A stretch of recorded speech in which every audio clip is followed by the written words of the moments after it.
Hello दोस्तों, स्वागत है आपका हमारे चैनल स्मार्ट एजुकेशन क्लासेस में। इस वीडियो में हम आपके साथ डिस्कस करने वाले हैं एमपी बोर्ड कक्षा 5वीं जो भाषा भारती आपकी बुक है उसका पाठ 23 शिक्षा एवं समाज सुधार के पुरोधा ज्योतिबा एवं सावित्रीबाई फुले।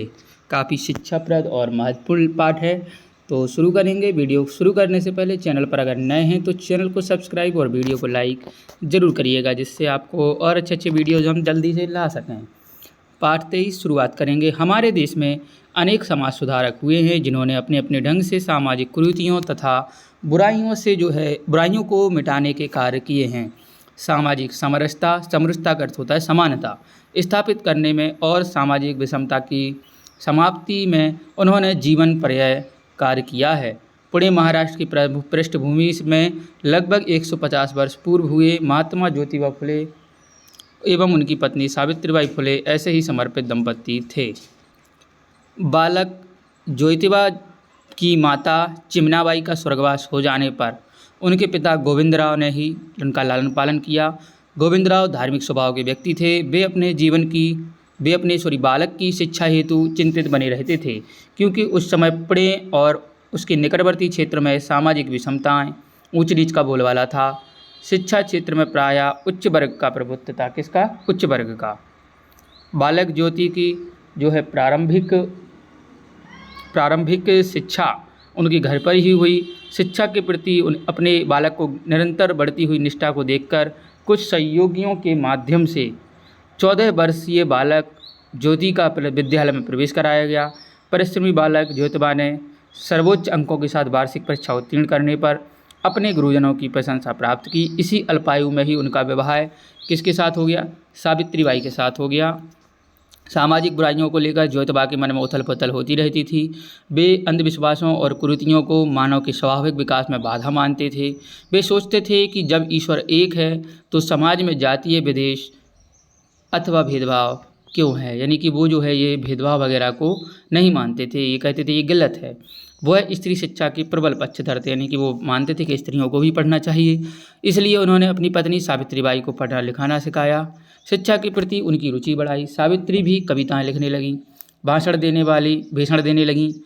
जब ज्योतिबा फुले ने उन्हें शिक्षिका बनाया। तत्कालीन विषम परिस्थितियों में लड़कियों को शिक्षा देने के लिए सावित्रीबाई फुले घर से बाहर निकलीं। लोगों को यह बात सहन नहीं होती थी कि वो घर से बाहर निकलें। सावित्रीबाई फुले जब बाहर जाती थीं, रास्ते में उन्हें देखकर कभी हंसी उड़ाते, कभी बुरा भला कहते, यहाँ तक कि कभी कभी तो कुछ शरारती तत्व गोबर, कीचड़, पत्थर आदि सावित्रीबाई के ऊपर फेंकते थे। किंतु वह बिना डरे शिक्षा देने जैसे पवित्र कार्य को करती रहीं। सावित्रीबाई तत्कालीन भारत के पुणे और उसके निकटवर्ती क्षेत्रों की प्रथम भारतीय महिला शिक्षिका थीं। याद रखिएगा, फुले दंपत्ति का यह दृढ़ विश्वास था कि शिक्षा से ही ज्ञान मिलता है। शिक्षा से मनुष्य परिस्थितियों पर विचार करने योग्य बनता है और स्वयं की स्थिति को बदल सकता है। शिक्षा ही मनुष्य के पशुत्व को नष्ट कर उसे देवत्व की ओर ले जाने का एकमात्र सहारा है। यानी कि पशु को खत्म करके क्या बनाती है? शिक्षा मनुष्य बनाती है। चलिए आगे है कि ऐसा उनका अभिमत था। सावित्रीबाई को शिक्षिका बन जाने पर वहाँ की बालिकाओं में भी पढ़ाई लिखाई के प्रति रुचि जागृत हुई। फुले दंपत्ति के दृढ़ निश्चय से ही वे स्वयं के उद्देश्य में निरंतर सफल होते रहे। कालांतर में पुणे में उनके अनेक विद्यालयों की स्थापना हुई। ज्योतिबा के सामाजिक उत्थान संबंधी कार्यों को देख करके जन समुदाय ने उन्हें महात्मा की उपाधि दी। किसकी उपाधि दी? महात्मा। याद रखिएगा। फुले दंपत्ति समाज सुधारक के साथ साथ एक अच्छे साहित्यकार भी थे। सीमित साधन और सीमित आय होते हुए भी वे सार्वजनिक धन को अपने निजी उपयोग में नहीं लेते थे। वह अपने लिए नहीं दूसरों के लिए जीते रहे। अपने जीवन के अंतिम समय तक समाज उत्थान, विधवा विवाह का समर्थन, बेसहारा महिलाओं को सहारा तथा शिक्षा एवं सामाजिक समरसता की स्थापना जैसे अनेक कार्य करते रहे। इसके अभ्यास प्रश्न देखेंगे हम। वीडियो लाइक करिएगा। समरसता का अर्थ होता है समानता।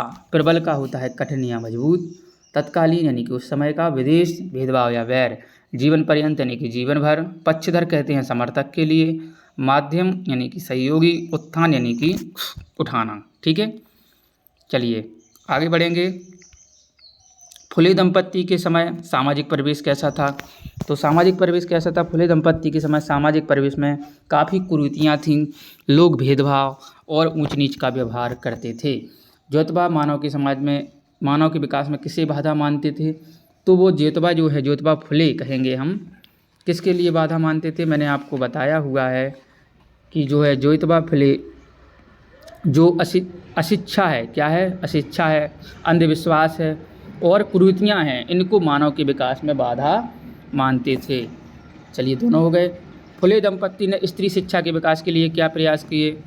तो इन्हें फुले दंपत्ति ने स्त्री शिक्षा के विकास के लिए जो है उनको जागरूक किया, महिलाओं को, कि वो भी पढ़ें। और सबसे पहले उन्होंने अपनी जो है पत्नी को पढ़ाया और पत्नी के लिए भी उन्होंने कहा कि आप जाइए, पढ़ाइए। और वो जब वो एक शिक्षक बन गई थी, शिक्षिका बन गई थी, तो उन्होंने जो है क्या किया था, अन्य जो बालिकाएं थी वो भी उनसे प्रेरित हुईं। ज्योतिबा फुले को महात्मा की उपाधि क्यों दी गई, बताइएगा? मैंने आपको बताया है कि उनसे जो उनके कार्यों को देख करके, कि उन्होंने इतने अच्छे समाज के लिए कार्य किए हैं, इसको देख करके जो है वहाँ के लोगों ने उन्हें महात्मा की उपाधि जो है प्रदान की। फुले दंपत्ति द्वारा किए गए सामाजिक कार्यों को अपने शब्दों में लिखें। उन्होंने समाज के सुधार के लिए अनेक कार्य किए, लोगों को समझाया कि भेदभाव नहीं करना है, क्योंकि उस समय जो है स्थिति काफ़ी गंभीर थी। सावित्रीबाई फुले के साथ रूढ़िवादी लोगों ने कैसा व्यवहार किया? तो उन्होंने उनके साथ बहुत गलत व्यवहार किया। वो उन्हें बाहर निकलते थे तो लोग हंसते थे, उनके ऊपर कुछ तो शरारती तत्व गोबर, कीचड़, पत्थर आदि भी फेंकते थे। ठीक है। ज्योतिबा फुले स्त्री शिक्षा के प्रबल क्या थे? पक्षधर थे। जन समुदाय ने ज्योतिबा को महात्मा की उपाधि दी। किसने? महात्मा की उपाधि दी। चलिए, सावित्रीबाई पुणे नगर की प्रथम भारतीय महिला शिक्षिका थीं। फुले दंपत्ति एक अच्छे साहित्यकार थे। ठीक है। चलिए, इसके बाद आगे देखेंगे। निम्नलिखित शब्दों का शुद्ध उच्चारण कीजिए और लिखिए। पर्यंत, इसके बाद है समर्पित, सर्वोच्च, अल्पायु, विदेश, प्रभुत्व, देवत्व, उद्देश्य या स्थापना। निम्नलिखित शब्दों के बहुवचन यानी कि वचन बनाइए। जैसे बालक का क्या हो जाएगा? बालिका का बालिकाएं। शिक्षिकाओं का शिक्षिका, जो एक वचन उसको बहुवचन और बहुवचन को एक वचन। कविताएं का कविता, सहयोगी का सहयोगियों, महिला का महिलाएं का महिलाएं, कुरीति का कुरीतियाँ, बुराई का बुराइयाँ और अच्छाइयों का अच्छाई। ठीक है। सामाजिक शब्द में समाज और इक प्रत्यय शब्दांश से मिलकर इसी तरह दिए गए अन्य शब्दों में इक प्रत्यय जोड़ करके नया शब्द बना। जैसे वर्ष में इक लगाएंगे तो वार्षिक, धर्म में इक तो धार्मिक, सर्वजन में सार्वजनिक, प्रारंभ में प्रारंभिक, स्वभाव में स्वाभाविक और समुदाय में सामुदायिक बन जाएगा। ठीक है। चलिए आगे बढ़ेंगे। दिए गए शब्दों में त्वा प्रत्यय लगा करके नया शब्द बनाइए। प्रभु में त्वा लगेगा तो प्रभुत्व, देव में देवत्व, पशु में पशुत्व, मनुष्य में मनुष्यत्व, कृति में कृतित्व, व्यक्ति में व्यक्तित्व और स्वत्व में स्वत्व बन जाता है। ठीक है। तो ये था हमारा पूरा पाठ ज्योतिबा फुले जी के बारे में। वीडियो कैसा लगा कमेंट करके ज़रूर बताइएगा। साथ ही चैनल को सब्सक्राइब भी करिएगा और वीडियो को लाइक शेयर जरूर करिएगा। धन्यवाद दोस्तों। जय हिंद, जय भारत।